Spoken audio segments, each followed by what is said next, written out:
Everyone, welcome to अधिगम शिल्प। मेरा नाम शोभना है और आज से हम लोग एसएसटी का सीरीज स्टार्ट करने वाले हैं। एसएसटी ये सीटेड पेपर 2 के लिए जो है सीरीज स्टार्ट हुआ है और इसमें कंटेंट को एनसीईआरटी के बुक्स को हम अच्छे से रिवाइज करेंगे। इसके साथ साथ हम पीवाईक्यू प्रीवियस ईयर क्वेश्चंस जो कि आपके एग्जाम्स में पूछे गए हैं उनसे हम स्टार्ट करेंगे। ठीक है, तो आज का जो टॉपिक है वो ज्योग्राफी यानी कि भूगोल का टॉपिक है हमारा, सौर मंडल में पृथ्वी। आज हम इस टॉपिक को पढ़ेंगे और इसके बाद नेक्स्ट डे हम नेक्स्ट सब्जेक्ट्स यानी कि हो सकता है हिस्ट्री करें, फिर उसके बाद पॉलिटिकल साइंस। इस तरह से हम कंटेंट को करेंगे। आपके जो है ये जो सीरीज है ये मुझे लगता है आपके एग्जाम से बिफोर 15 डेज कंप्लीट हो जाएगा। बस आप रिवाइज करते रहिए चीजों को। एनसीईआरटी के कंटेंट सारे यहाँ पे कवर होंगे जो आपके एग्जाम्स में आते हैं। आप चीजों को, वीडियोस को देखते रहिए और पीवाईक्यू सीरीज के साथ साथ मॉक्स लगाते रहिएगा। ठीक है, चलिए फिर आज का स्टार्ट करते हैं सेशन। ये सबसे पहले आपके बुक में खगोलीय पिंड के बारे में कहा गया है। ठीक है, खगोलीय पिंड, इसे हम इंग्लिश में सेलेस्टियल बॉडीज कहते हैं। ठीक है, क्या है ये खगोलीय पिंड, सेलेस्टियल बॉडीज? तो देखिए, आप देखते हैं रात के समय में बहुत सारी चीज हमारे जो आसमान में बहुत सारे ऐसे ऑब्जेक्ट्स हैं जो कि क्या होते हैं, चमकते हैं। जैसे कि सूर्य हो गया, चंद्रमा हो गया, ये सभी वस्तुएं जो रात के समय में आसमान में चमकते हैं, यानी जो भी शाइन करता है, शाइनी ऑब्जेक्ट्स जो भी है, ये क्या कहता है, ये कहलाता है खगोलीय पिंड। ठीक है, चमकदार। ठीक है, ये चमकता है। साथ साथ अब खगोलीय पिंड के बारे में क्या क्या खासियत है, तो ये जो है इनका अपना, इनके पास खुद का ओन हीट और लाइट होता है। ठीक है, इनके पास खुद का हीट होता है और खुद का लाइट यानी प्रकाश होता है। ठीक है, उष्मा और प्रकाश इनके पास खुद का होता है। साथ ही साथ ये जो है ये बहुत बड़े होते हैं, साइज में बड़े होते हैं और ये काफी गर्म होते हैं। ठीक है, क्लियर है ये चीज? अब इसके एग्जांपल्स आप देख सकते हैं कौन कौन है।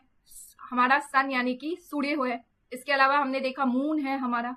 ठीक है, मून के अलावा हमने देखा स्टार्स हैं। तो ये सारे जो भी ऑब्जेक्ट्स रात के टाइम में या दिन के टाइम में चमकते हैं, जो भी हमें आसमान में चमकता हुआ दिखाई देता है, साथ साथ इनका साइज बड़ा होगा, ये अपना जो है लाइट और हीट जो है प्रोड्यूस करते हैं, तो ये सारे क्या कहलाते हैं, खगोलीय पिंड कहलाते हैं।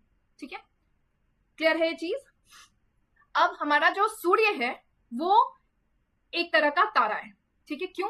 क्योंकि ये सारे जो भी खगोलीय पिंड होते हैं ये एक तरह से आप कह सकते हैं कि इन्हें आप स्टार कह सकते हैं, तारे कह सकते हैं, क्योंकि ये जो है गर्म होते हैं और अब जो है अपना हीट और लाइट होता है इनके पास में। सूर्य जो है हमारा वो भी एक तरह का तारा हम कहते हैं। सूर्य को हम क्या कहते हैं, स्टार यानी तारा कहते हैं। ठीक है, यहीं पे यही बात कही गई है कि कुछ खगोलीय पिंड बड़े आकार के होते हैं, गर्म होते हैं, ये गैसों से बने होते हैं, इनके पास अपनी खुद की उष्मा और प्रकाश यानी हीट और लाइट होता है और ये बहुत बड़ी मात्रा में इस उष्मा और प्रकाश को, हीट और लाइट को ये जो है रिलीज करते हैं, उत्सर्जित करते हैं। ठीक है, जो कि हमें मिलता है।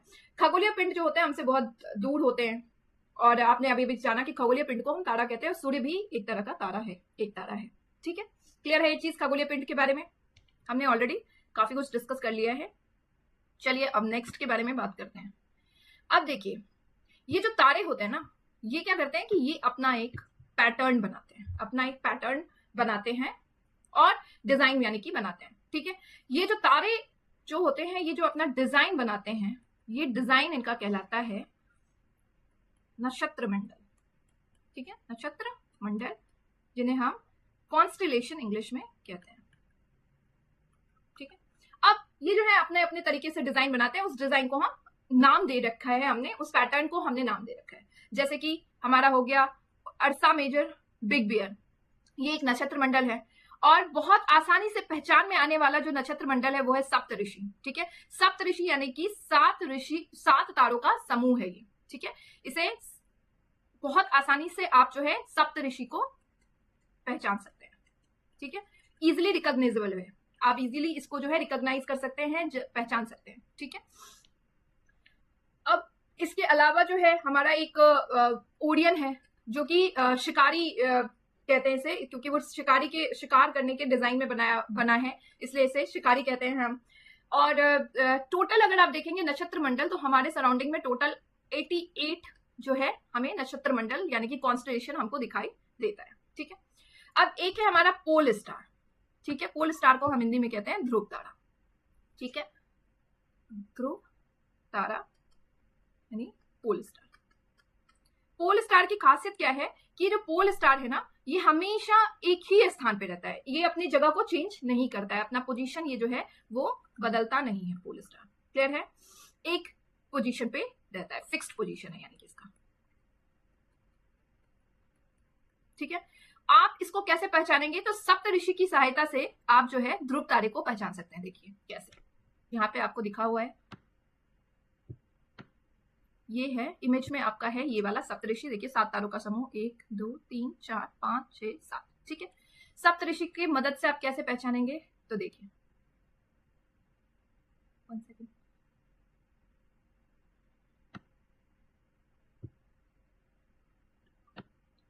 हाँ, सप्तऋषि की मदद से आप जो संकेतक तारे हैं उससे आप इसका डायरेक्शन जो है सीधी रेखा में अगर जाएंगे तो यहाँ पे आपको जो है पोल स्टार ध्रुव तारा मिलेगा। ठीक है, अब प्राचीन काल में, पुराने टाइम में जो लोग थे वो रात के समय में अगर उनको डायरेक्शन का पता लगाना होता था तो वो इसी ध्रुव तारा जो कि आपके उत्तर दिशा में मौजूद होता है, उनसे वो अपना डायरेक्शन पता लगाते थे। ठीक है, क्योंकि ध्रुव तारा की खासियत क्या है कि ये अपना डायरेक्शन कभी भी चेंज नहीं करता है, फिक्स्ड डायरेक्शन में ये हमेशा रहता है, फिक्स्ड डायरेक्शन यानी कि दिशा में ये रहता है। ठीक है, उत्तर दिशा में। क्लियर है ये चीज? तो हमने देखा कि सेलेस्टियल बॉडीज के पास में अपना खुद का हीट एंड लाइट होता है, राइट? लेकिन कुछ ऐसे खगोलीय पिंड हैं जिनके पास अपना हीट नहीं होता और अपना लाइट भी इनके पास नहीं होता है। ये हीट और लाइट कहां से लेते हैं? ये स्टार्स से, अपना तारों से अपना हीट एंड लाइट लेते हैं। तो ऐसे खगोलीय पिंड जिनके पास अपना प्रकाश या उष्मा नहीं होता है और ये तारों के प्रकाश से प्रकाशित होते हैं, मतलब तारों से इन्हें प्रकाश मिलता है, इसे हम क्या कहते हैं? इसे हम ग्रह यानी कि प्लैनेट कहते हैं। ठीक है, प्लैनेट वर्ड जो है ये एक ग्रीक वर्ड था, प्लैनेटाई यानी कि जिसका अर्थ होता है चारों ओर घूमना। ठीक है, चारों ओर घूमना। तो इस ग्रीक वर्ड से ये लिया गया है। ठीक है, अब देखते हैं जो हमारा अर्थ है, पृथ्वी है जिस पे हम रहते हैं, ये भी प्लैनेट है हमारा। तो टोटल हमारे पास कितने प्लैनेट हैं? टोटल हमारे पास में 8 प्लैनेट यानी कि 8 ग्रह हैं। ठीक है, अब ये जो ग्रह हैं इनको हम जो है इनके बारे में जानते हैं पहले अच्छी तरीके से कि ग्रह जो है क्या है। तो देखिए सबसे पहले ग्रह के बारे में आपको ये पता लग गया कि इनके पास खुद का हीट नहीं होता है, उष्मा नहीं होता है, इनके पास खुद का लाइट नहीं होता, ये तो आपको पता चल गया। अब ये जो प्लैनेट होते हैं ना, ये गति में रहते हैं, मोशंस करते हैं, और प्लैनेट जो है वो 2 तरीके से मोशन करते हैं, यानी कि प्लैनेट की जो गति होती है वो 2 तरीके से होती है। एक तो ये करते हैं रिवॉल्यूशन यानी कि परिक्रमण।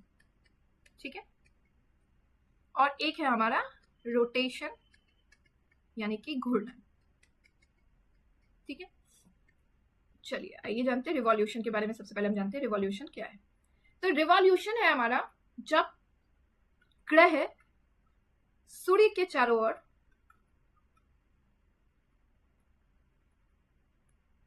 चक्कर लगाते हैं।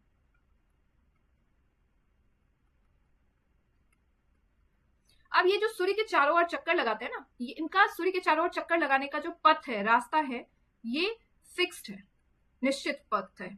और ये जो निश्चित फिक्स्ड पाथ होता है इनको हम कहते हैं ऑर्बिट। और ये किस तरह से ऑर्बिट होता है? इनका दीर्घवृत्ताकार होता है, दीर्घवृत्ताकार। यानी कि ये क्या करते हैं, कभी ये जैसे कि लेट सपोज ये देखिए सन है, सूर्य है, और ये प्लैनेट जो है फिक्स्ड पाथ में कुछ इस तरह से चक्कर लगाते हैं। तो कभी ये क्या करते हैं, सूर्य से बहुत पास रहते हैं रास्ते में, कभी ये क्या करते हैं, कभी ये बहुत दूर हो जाते हैं। तो ये दीर्घवृत्ताकार मार्ग होता है जिसमें कभी वो दूर हो जाते हैं, कभी वो पास हो जाते हैं सूर्य के। तो ये जो मार्ग होता है दीर्घवृत्ताकार इनका होता है। ठीक है, यानी ये फिक्स्ड पाथ में जो है क्या करते हैं, घूमते रहते हैं सूर्य के चारों ओर में, और ये क्या करते हैं, फिक्स्ड पाथ इनका होता है, और ये क्या कहलाता है, रिवॉल्यूशन कहलाता है। ठीक है, रिवॉल्यूशन से हमें क्या फर्क देखने को मिलता है, हमें सीजन का फर्क देखने को मिलता है। रोटेशन क्या है, तो जब ये अपने अक्ष यानी कि एक्सिस पे ही घूमते रहते हैं। ठीक है, इसके बारे में बाद में हम सेपरेट डिस्कशन करेंगे, ये एक सेपरेट क्लास होगी इसके बारे में। अभी फिलहाल आपको इतना ही जानना है। ये जो है अपने अक्ष पे घूमते रहते हैं कुछ इस तरह से, जो आप ग्लोब को घुमा के देखेंगे तो पता चलेगा।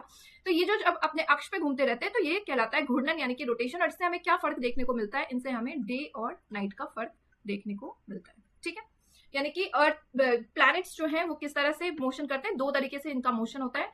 एक तो क्या है इनका, ये सूर्य के चारों ओर घूमते हैं। दूसरा क्या देखने को आपको मिला कि ये अपने एक्सिस यानी कि अपने अक्ष पे घूमते रहते हैं। ठीक है, ये चीजें आपने प्लैनेट के बारे में देखा। नेक्स्ट क्या है कि प्लैनेट जो होते हैं वो रोटेट करते हैं वेस्ट टू ईस्ट। पर दो ऐसे प्लैनेट्स हैं हमारे पास में जो कि ईस्ट टू वेस्ट रोटेट करते हैं। वो कौन कौन सा है हमारा? वो है हमारा शुक्र और हमारा है अरुण। प्लैनेट्स जो है, प्लैनेट्स को हम दो हिसाब से, ग्रहों को दो तरीके से हम क्रम में सजाते हैं। एक तो ये सूर्य से कितनी दूर है, कितना दूर है, सूर्य के दूरी के हिसाब से। ठीक है, और दूसरा हमारा है आकार यानी कि साइज के हिसाब से। दो तरीके से हम इन्हें क्रम में सजाते हैं। देखिए, सूर्य से दूरी के हिसाब से पहले हम देखते हैं। सूर्य के दूरी के हिसाब से आपके एनसीईआरटी के बुक में एक बहुत अच्छा कोट लिखा हुआ है, my very efficient mother just serve us noodles. पहले हम प्लैनेट्स को देख लेते हैं, उसके बाद हम आगे देखेंगे सौरमंडल वगैरह के बारे में अच्छे से डिस्कस करेंगे। ठीक है, तो ये आपका जो है my very efficient mother just serve us noodles, nuts या नूडल्स। तो आप इसको अच्छी तरीके से, इस कोट को अगर याद रखेंगे तो आपको याद हो जाएगा। जैसे दिखाती हूं मैं आपको, माई very efficient mother just served us noodles। मैं नूडल्स ज्यादा याद रखती हूँ। चलिए अब देखते हैं कैसे। माई से हो गया आपका क्या, मरकरी।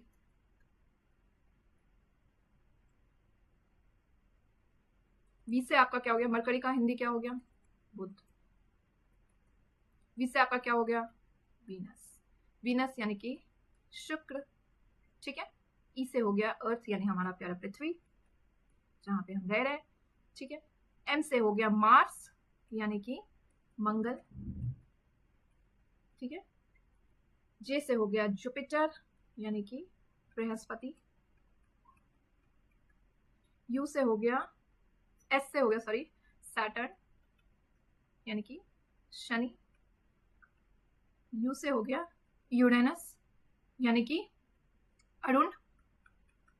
और एन से हो गया नेपच्यून यानी कि वरुण। ठीक है, अब आप देखेंगे कि सूर्य की दूरी के हिसाब से सबसे पास कौन सा है आपका, सबसे पास है मरकरी। यहाँ पे आपको इमेज में दिखेगा मरकरी सबसे पास।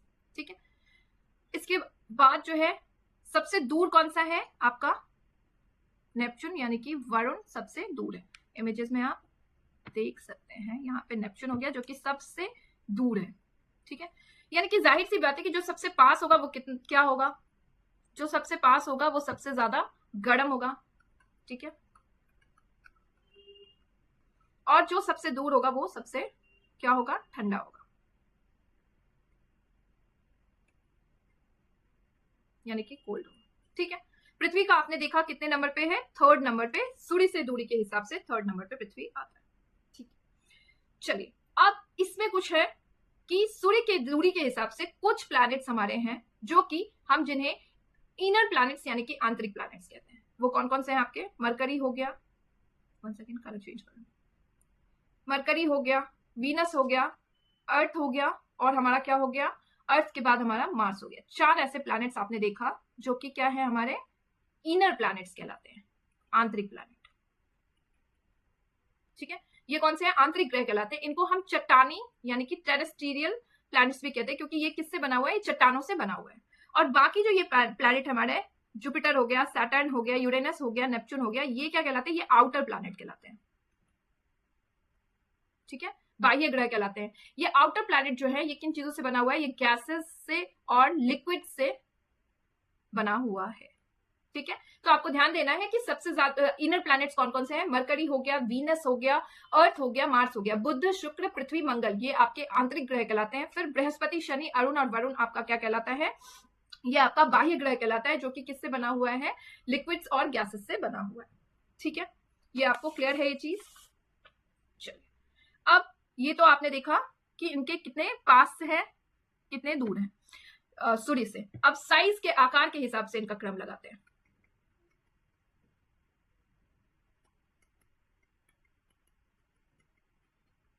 ये बहुत इंपॉर्टेंट है, एग्जाम्स में आते हैं आपके क्वेश्चंस। आकार के हिसाब से सबसे बड़ा आपको है बृहस्पति यानी कि जुपिटर, फिर आपका आता है शनि यानी कि सैटर्न, इसके बाद आपका आता है अरुण यानी कि यूरेनस, फिर है आपका वरुण नेपच्यून, फिर 5वें नंबर पे हमारा आ रहा है पृथ्वी अर्थ,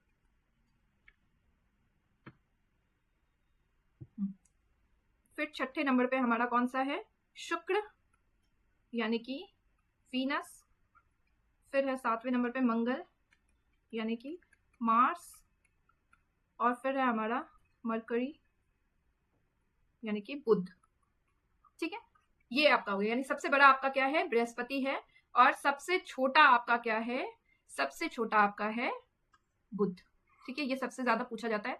सबसे बड़ा आपका बृहस्पति जुपिटर है और सबसे छोटा आपका मरकरी यानी कि बुध है। पृथ्वी का अगर आप देखेंगे तो किस नंबर पे पृथ्वी, पृथ्वी 5वें नंबर पे आकार के हिसाब से आता है। चलिए एक बार इमेजेस में भी हम देख लेते हैं। देखिए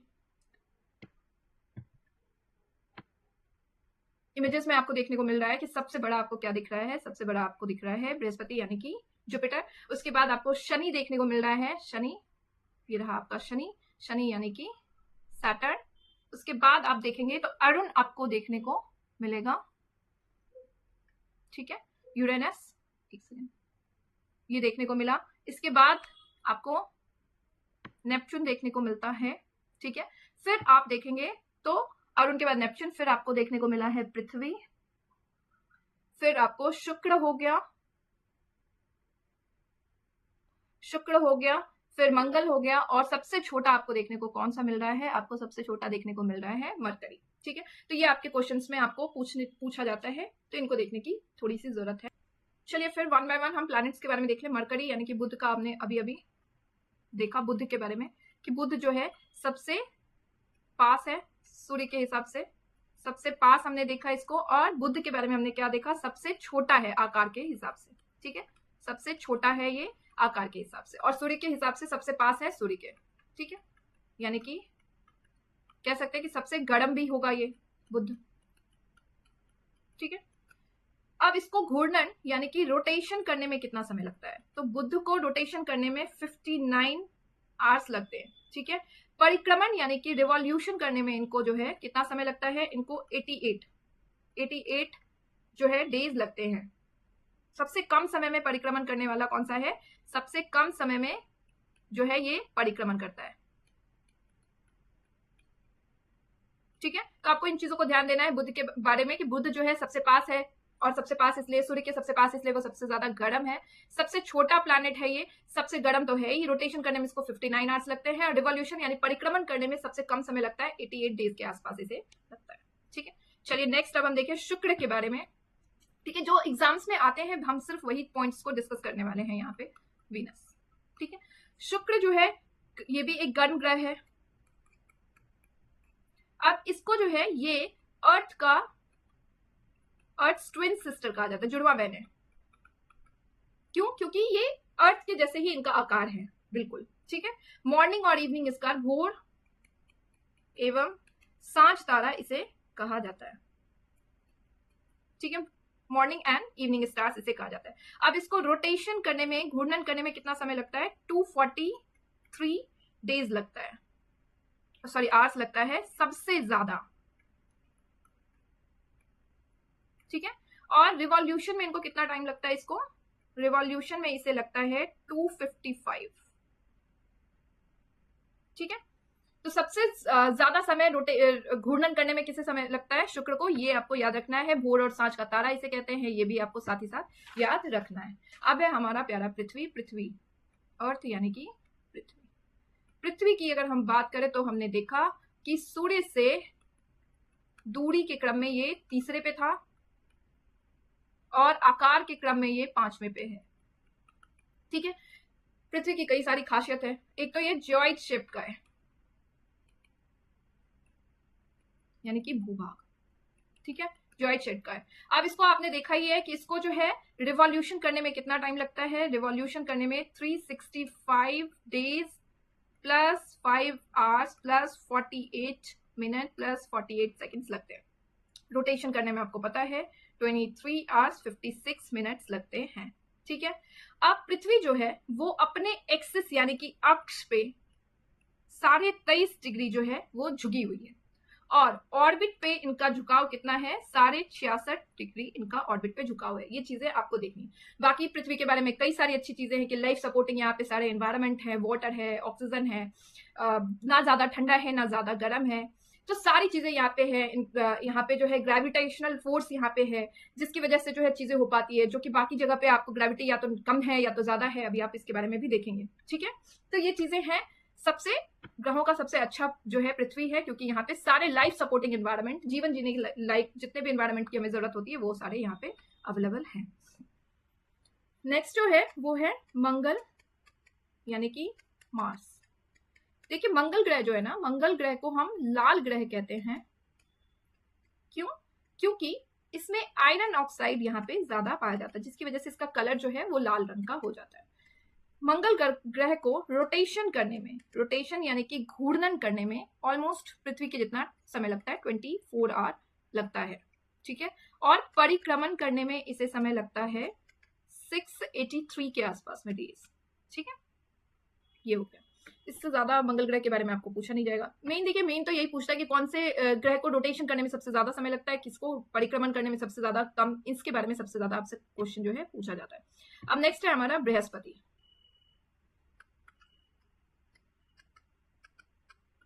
यानी कि जुपिटर। बृहस्पति के बारे में आपको पता है सबसे बड़ा ग्रह है ये। अभी हमने इसको तो पहले ही क्लास में डिस्कस कर लिया है।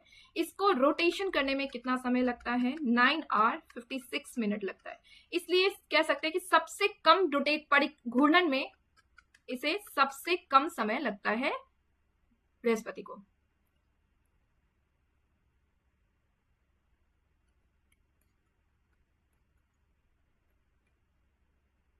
ठीक है, और रिवॉल्यूशन में इसे कितना टाइम लगता है, तो ऑलमोस्ट 11 साल के आसपास जो है इसे लगता है। तो इसमें सबसे खासियत क्या है कि सबसे बड़ा ग्रह है आपका, और रोटेशन में सबसे कम यानी घूर्णन में सबसे कम समय लेने वाला ग्रह कौन सा है आपका, बृहस्पति है, ठीक है। नेक्स्ट हमारा है सैटर्न।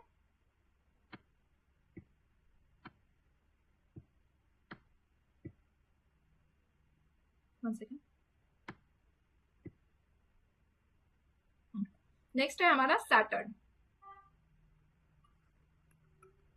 यानी कि शनि, ठीक है।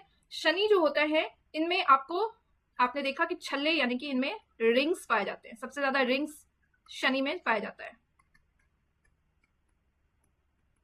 सबसे ज्यादा छल्ले इसमें आपको देखा जाता है शनि में। अब इसमें जो है ग्रेविटी यानी कि घनत्व इनका सबसे कम होता है। सबसे कम घनत्व वाला ग्रह कौन सा है, सबसे कम घनत्व वाला ग्रह है आपका शनि। इनफैक्ट ये कहा जाता है कि इसका घनत्व, इसकी ग्रेविटी जो होती है वाटर की ग्रेविटी से भी कम होती है, ठीक है। बस इसमें आपको इतना ही जानना है। अब इसका जो है रिवॉल्यूशन में ये जो है टाइम लेता है ऑलमोस्ट, आपको रिवॉल्यूशन में 29.5 ईयर्स के आसपास लेता है, और रोटेशन में ये जो है आपको ऑलमोस्ट 10 आवर 40 मिनट्स के आसपास लेता है, ठीक है। नेक्स्ट आपका है अरुण, ठीक है। यानी कि इसमें इस ग्रह में क्या है, इसमें मीथेन जो है, मीथेन वो सबसे ज्यादा इस ग्रह में पाया जाता है, ठीक है। अरुण को हम क्या कहते हैं, अरुण को हम जो है वो ग्रीन प्लैनेट्स भी कहते हैं, इसे यूरेनस, अरुण को हम क्या कहते हैं, ग्रीन प्लैनेट्स कहते हैं, क्योंकि इसमें मीथेन सबसे ज्यादा पाया जाता है, ठीक है। अब इसका भी वही है कि इसको रिवॉल्यूशन में ऑलमोस्ट 84 ईयर्स लग जाते हैं, और घूर्णन में इसको जो है ऑलमोस्ट लगता है 17 आवर के आसपास में, ठीक है। 8th यहीं पे मैं डिस्कस कर लेती हूँ। 8th जो हमारा है वो कौन सा है हमारा, 8th हमारा है वरुण, ठीक है। वरुण आपका जो है यानी कि नेपच्यून, ये सबसे दूर है, आपको पता है सूर्य से सबसे दूर, और आपको क्या है, सबसे ठंडा इसको कहा जाएगा क्योंकि ये सबसे दूर है। इसको जो है परिक्रमा करने में कितना समय लगता है, ऑलमोस्ट 164 ईयर्स इसको लगता है, और घूर्णन करने में इसको 16 आवर लगता है। ठीक है, तो कुछ आपको इसमें सारी चीजों में आपने क्या देखा, ग्रीन प्लैनेट्स आप जो है अरुण यानी कि यूरेनस को कहते हैं। इसके अलावा सबसे कम ग्रेविटी वाला आपका सैटर्न है। सबसे कम समय में घूर्णन करने वाला आपका बृहस्पति है। मंगल ग्रह को हम लाल ग्रह कहते हैं क्योंकि इसमें आयरन ऑक्साइड सबसे ज्यादा पाया जाता है। रोटेशन करने में सबसे कम यानी कि घूर्णन करने में सबसे कम आपको कौन सा ले रहा है, सबसे कम आपका रोटेशन करने में अभी अभी आपने देखा सबसे कम आपका ले रहा है बृहस्पति, ये आपको याद रखना है। ठीक है, इसके अलावा अर्थ के बारे में आपने देख लिया। सबसे ज्यादा समय लेता है रोटेशन करने में शुक्र, ये आपने देख लिया। ठीक है, रिवॉल्यूशन करने में सबसे कम लेता है मरकरी। ठीक है, तो ये कुछ चीजें हैं जो आपको जाननी है। इसके अलावा आपने देखा कि 3 ऐसे आपके जो है ग्रह हैं, बृहस्पति, शनि और यूरेनस, जिनके चारों ओर आपको रिंग्स पाए जाते हैं, और इनमें सबसे ज्यादा किसके पाए जाते हैं, इनमें सबसे ज्यादा शनि के रिंग्स पाए जाते हैं, छल्ले पाए जाते हैं। चलिए अब हम आगे की तरफ चीजों को मूव करते हैं। अब हम उपग्रह के बारे में एक बार जानते हैं, फिर आगे का टॉपिक उपग्रह यानी कि सैटेलाइट। देखिए, ग्रह के बारे में आपने देखा कि ये सूर्य के चारों ओर चक्कर लगाते हैं, लेकिन उपग्रह जो होते हैं ना, ये ग्रह के चारों ओर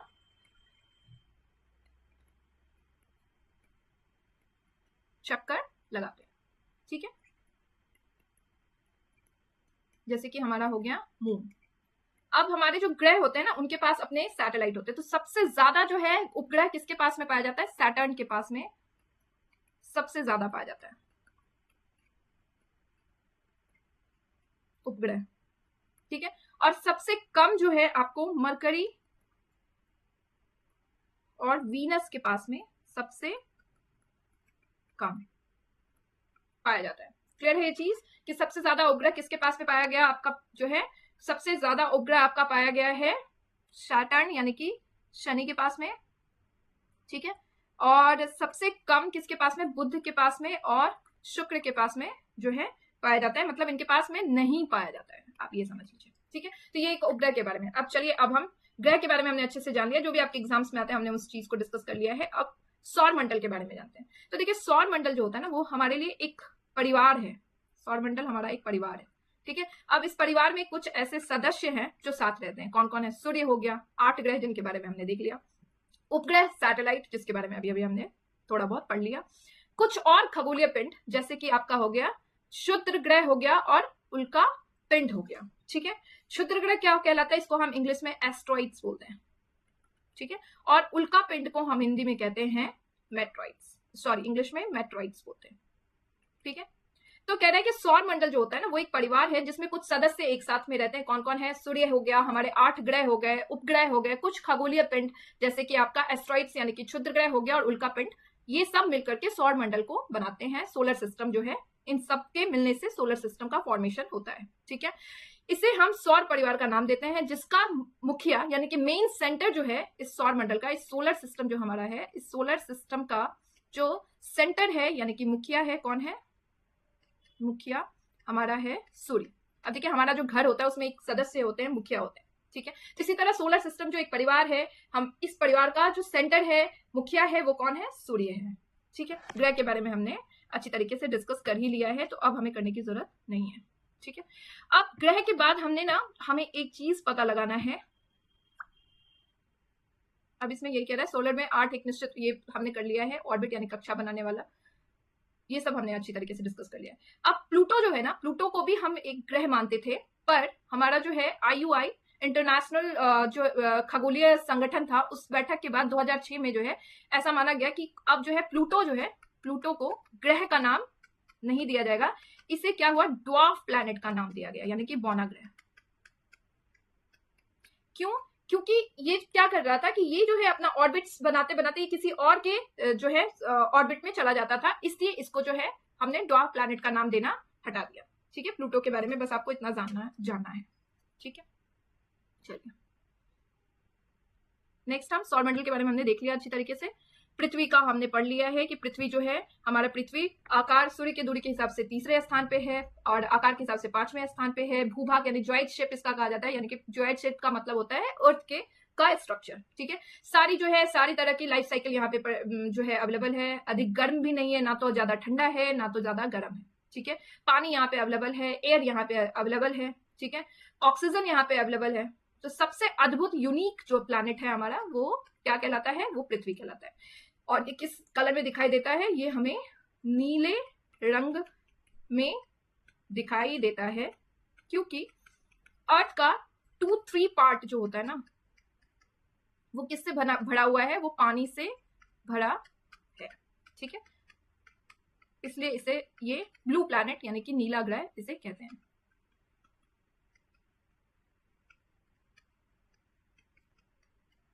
ठीक है, क्लियर है ये चीज। अब चलिए, अब हम मून के बारे में एक बार देख लें। हमारी पृथ्वी के पास केवल एक उपग्रह है, कौन है, चंद्रमा। ठीक है, चंद्रमा हमारी पृथ्वी के पास एक जो है हमारा उपग्रह कहलाता है। और ये हमारे ग्रह जो है, क्यों ये बहुत बड़ा हमको दिखाई देता है, बड़ा सा प्रतीत होता दिखाई, क्योंकि ये अन्य ग्रहों की अपेक्षा जो है हमारे अर्थ से नजदीक है। और कितनी दूरी पे है ये, कुछ 3,84,400 किलोमीटर की दूरी पे हमारे से स्थित है। इसलिए अन्य ग्रह जो होते हैं, बाकी जो आपके हैं वो छोटे दिखाई देते हैं, और मून जो है थोड़ा हमको बड़ा दिखाई देता है। सबसे पहले जो है मून पे जाने वाले पर्सन कौन थे, नील आर्मस्ट्रांग। 20 जुलाई 1969 को सबसे पहले उन्होंने चंद्रमा पे कदम रखा था। ठीक है, उपग्रह के बारे में मैंने बता दिया कि जो ग्रह के चारों ओर चक्कर लगाते हैं वो उपग्रह कहलाते हैं। कुछ आर्टिफिशियल भी उपग्रह हैं जो कि साइंटिस्टों ने बनाया हुआ है। ठीक है, इनके बारे में आप एक बार देख लीजिए, जो आपके एग्जाम्स में कुछ कुछ देखने को मिलता है। कुछ भारतीय उपग्रह कौन कौन से हैं, एनसेट, IRS, एडुसैट। तो ये सब कुछ जो है आपके भारतीय उपग्रह हैं, जिनको कि बनाया जाता है, आर्टिफिशियली बनाया जाता है, और जिसका उपयोग क्या होता है, ब्रह्मांड यूनिवर्स के बारे में जो है हमको इंफॉर्मेशन लेना होता है, तो उसके लिए हम इस जो है बनाते हैं आर्टिफिशियल सैटेलाइट। और आपके आर्टिफिशियल सैटेलाइट के क्वेश्चन आ जाते हैं कि कौन कौन से आपके आर्टिफिशियल सैटेलाइट हैं। तो ये आपको अच्छी तरीके से ध्यान में रखना है, कौन कौन से आपके आर्टिफिशियल सैटेलाइट हैं। चलिए आगे की तरफ मूव करा जाए। चंद्रमा जो है ये 27 डेज में जो है चक्कर लगाता है। आपको पता है ये ग्रह के चारों ओर चक्कर लगाता है। अब कितने दिन में ये चक्कर लगाता है ग्रह के चारों ओर, 27 डेज में ये चक्कर लगाता है। अब बहुत इंपॉर्टेंट ध्यान देने वाली बात है कि जब ये ग्रह के चारों ओर चक्कर लगाता है, यह अपने अक्ष पर भी चक्कर लगाता रहता है, जिसकी वजह से जब ये अपने अक्ष पर चक्कर लगाता है उसी समय ये ग्रह के चारों ओर चक्कर लगाता है। इस वजह से जो है चंद्रमा का केवल एक ही भाग हमें दिखाई देता है। ठीक है, ठीक है, 27 डेज में क्या होता है, ये अपने अक्ष पे भी चक्कर लगाता है, और उसी टाइम में ये क्या करता है, ग्रह के चारों ओर भी चक्कर लगाता है सेम डेज में। इसलिए हमें चंद्रमा का जो है केवल एक ही पार्ट दिखाई देता है। अब यहाँ पे जो है लाइफ पॉसिबल नहीं है। क्यों, क्योंकि एक तो यहाँ पे जो है आपको क्या है, क्रैटर्स यानी कि काफी गड्ढे दिखाई देते हैं, लाइफ सपोर्टिंग एनवायरनमेंट नहीं है, ऑक्सीजन की कमी है, और इसके सतह पे जो है काफी आपको अगर आप देखेंगे तो काफी क्रैटर्स, गड्ढे दिखेंगे, पर्वत दिखाई देंगे, मैदान दिखाई देंगे। चंद्रमा की सतह पर जो है शैडो भी बनता है, जिसकी वजह से पूर्णिमा के दिन में आपको चंद्रमा पर इनकी छाया देखने को मिल जाता है। ठीक है, अब नेक्स्ट जो है वो है हमारा क्षुद्र ग्रह यानी कि एस्टेरॉइड्स। एस्टेरॉइड्स क्या होता है, तो देखिए, तारों, ग्रहों एवं उपग्रहों के अलावा कुछ छोटे पिंड भी सूर्य के चारों ओर चक्कर लगाते हैं। मतलब ये तो हमने देखा कि तारे हो गए, ग्रह हो गए, उपग्रह हो गए। अब इनके अलावा कुछ छोटे छोटे जो है ना ऑब्जेक्ट्स होते हैं, वो भी सूर्य के चारों ओर चक्कर लगाते हैं। तो ये छोटे स्मॉलर ऑब्जेक्ट्स जो होते हैं, ये क्या कहलाते हैं, ये कहलाते हैं हमारे एस्टेरॉइड्स यानी कि क्षुद्र ग्रह।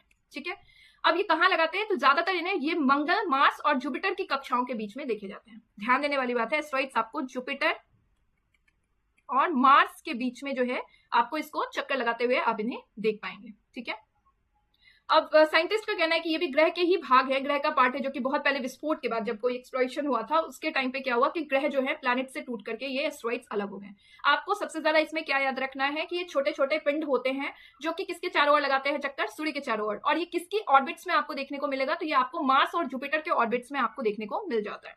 चलिए क्लियर है, इतना ही ज्यादा जानने की जरूरत नहीं है। बेसिकली एनसीईआरटी में जो हमें दिखता है वही हमको देखना और जानना है। नेक्स्ट जो है वो है हमारा उल्कापिंड यानी कि मेट्रॉइड्स। देखिए, सूर्य के चारों ओर जो है ना, सन के चारों ओर आपने देखा अभी अभी कि छोटे छोटे पिंड जो है वो करते रहते हैं, चक्कर लगाते हैं, और जो छोटे छोटे पिंड चक्कर लगाते हैं उनको हम क्या कहते हैं, एस्टेरॉइड्स कहते हैं। लेकिन सूर्य के चारों ओर कुछ छोटे छोटे पत्थर भी होते हैं, पत्थर के छोटे छोटे टुकड़े होते हैं जो कि चारों ओर चक्कर लगाते हैं। इन पत्थरों को जो सूर्य के चारों ओर चक्कर लगाते हैं इनको हम क्या कहते हैं, उल्कापिंड यानी कि मेट्रॉइड्स कहते हैं। ठीक है, कभी कभी क्या होता है कि ये जो मेट्रॉइड्स, उल्कापिंड होते हैं, ये पृथ्वी के बहुत पास आ जाते हैं और गिरने गिरने के जैसे होते हैं। मतलब अब गिर जाएंगे, कुछ इस तरह का हो जाता है। और इस प्रोसेस के दौरान जो है एयर के साथ में इनका फ्रिक्शन होता है और ये गर्म होकर के क्या हो जाते हैं, जल जाते हैं, जिसके रिजल्ट के तौर पे हमको काफी ज्यादा लाइट, शाइनी लाइट्स हमको देखने को मिलता है। ठीक है। और कभी कभी कोई उल्का पूरी तरह जले बिना पृथ्वी पर गिरता है, मतलब जल के जब ये होते हैं, गिर जाते हैं, तो ये क्या होता है कि एयर के साथ इनका फ्रिक्शन होता है और पृथ्वी पे जो है ये गर्म होकर के जल जाते हैं, जिसका रिजल्ट हमें क्या देखने को मिला, हमें लाइट्स देखने को मिलता है, काफी ज्यादा लाइट्स, चमकदार। लेकिन कभी कभी बिना जले ही ये पृथ्वी पे गिर जाते हैं, और जब ये बिना जले गिरते हैं तो हमें जो है गड्ढे यानी कि क्रैटर्स देखने को मिलता है। क्लियर है? बस इतना ही है कि अगर ये बिना जले हमको देखने गिर गया तो हमें रिजल्ट्स के तौर पे गड्ढे यानी क्रैटर्स देखने को मिलेगा। अगर ये जल जाते हैं तो हमें रिजल्ट के तौर पे बहुत ज्यादा क्या देखने को मिलता है, लाइट देखने को, चमकदार प्रकाश हमको देखने को मिलता है। ठीक है। अब नेक्स्ट हमारा क्या है, आकाश गंगा यानी कि मिल्की वे। देखिए ये जो मिल्की वे होता है ना, इसमें ग्रुप ऑफ स्टार्स होते हैं, मतलब बहुत सारे तारों का समूह होता है, यानी कि कह सकते हैं आपके लाखों तारों का समूह होता है, या लाखों तारों का समूह होता है, और ये एक पट्टी की तरह होता है जिसे हम क्या कहते हैं, मिल्की वे, आकाश गंगा कहते हैं। ये हमारा जो सौर मंडल है ये इस आकाश गंगा का एक भाग है। ठीक है। सौर मंडल जो होता है, सोलर सिस्टम, वो इसका पार्ट है, इसी का एक भाग है। प्राचीन समय में इसकी कल्पना आकाश में प्रकाश की एक बहती नदी से की गई थी। इसका नाम क्यों रखा गया, क्योंकि इसका जो है ना, लोगों ने इसको इमेजिन किया कि आकाश की एक बहती नदी, प्रकाश की एक बहती नदी है, इसलिए इसका नाम आकाश गंगा रखा गया। अब इस आकाश गंगा में आप देखें करोड़ों तारे हैं, बादल, गैस, इन सब का एक प्रणाली है जिसे हम आकाश गंगा कहते हैं। ठीक है। तो ये हमारा कुल मिलाकर के टॉपिक है। आकाश गंगा जो है ये फॉर्म करता है किस चीज को, ब्रह्मांड को, यानी कि यूनिवर्स को फॉर्म करता है। ठीक है। बस यही एक छोटा सा टॉपिक है हमारा, और ये आपके एग्जाम्स में आते हैं, तो जो भी आपके कंटेंट हैं, जो भी आपके एग्जाम्स में आते हैं, मैंने उनसे आपको डिस्कस कर लिया है। आप इस वीडियोस को देखें और इनके छोटे छोटे पॉइंट्स बना लें, जो कि आपके एग्जाम्स के लिए बेनिफिशियल होगा। अगर आप पॉइंट्स नहीं बनाते हैं तो मेरे नोट्स जो हैं आप मुझे कमेंट सेक्शन में बता सकते हैं, नोट्स आपको अवेलेबल करा दिए जाएंगे। बाकी ये पहली सीरीज थी, वीडियो अब अपलोडेड होंगे, टाइम से आपके कंटेंट जो है वो क्लियर कर दिए जाएंगे। अगर वीडियोस अच्छे लग रहे हैं तो प्लीज चैनल को लाइक, शेयर और सब्सक्राइब जरूर करिएगा। मिलते हैं नेक्स्ट सेशन में नेक्स्ट वीडियोस के साथ में, तब तक के लिए bye bye and take care.